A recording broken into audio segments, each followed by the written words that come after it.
So students, example number 7, sorry, example number हमारे पास है ये 7 years NCERT की, और क्वेश्चन नंबर 39 हमारी शीट में.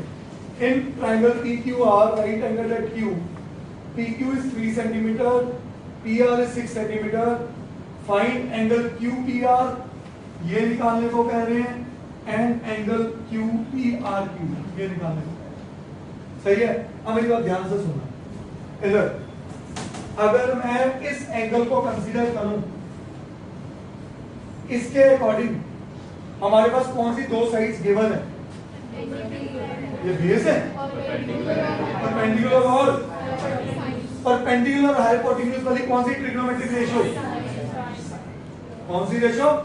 तो मैं शुरुआत कैसे करूंगा? इन राइट ट्राइंगल PQR, ठीक है, साइन ऑफ एंगल R, क्योंकि दोनों एंगल्स भी पूछे गए ना, मैं एंगल R पे बात कर रहा हूं. Sine of angle R is equal to PQ upon PR. Sine of angle R is equal to PQ कितना है? 3, PR है 6.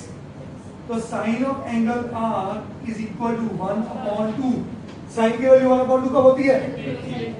30 भी. तो sine of angle R is equal to 1 upon 2 की जगह लिख लो साइन ऑफ 30. हाँ जी.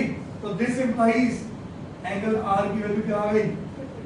बट उसने क्वेश्चन एंगल R में नहीं पूछा, उसने पूछा एंगल PR की.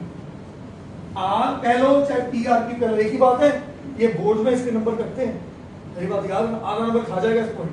सो this implies angle PRQ is 30. तो ये गलतियां पेपर में कभी नहीं करनी. जिस तरीके से पूछा गया उस तरीके से आंसर. ठीक है. अब अगला पॉइंट पूछ रहे हैं कौन सा? Angle QPR. कौन सा पूछ रहे हैं? तो अब एंगल से मतलब क्लियर है, या ट्रिग्नोमेट्री लगाने की जरूरत नहीं. हाँ जी. In right triangle PQR, angle P plus angle Q plus angle R is equal to, reason angle sum property. ठीक है.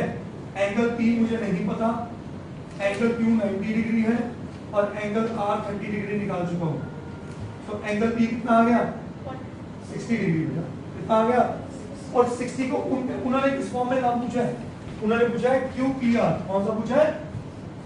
So this implies angle QPR is equal to 60. That's my answer. करिए.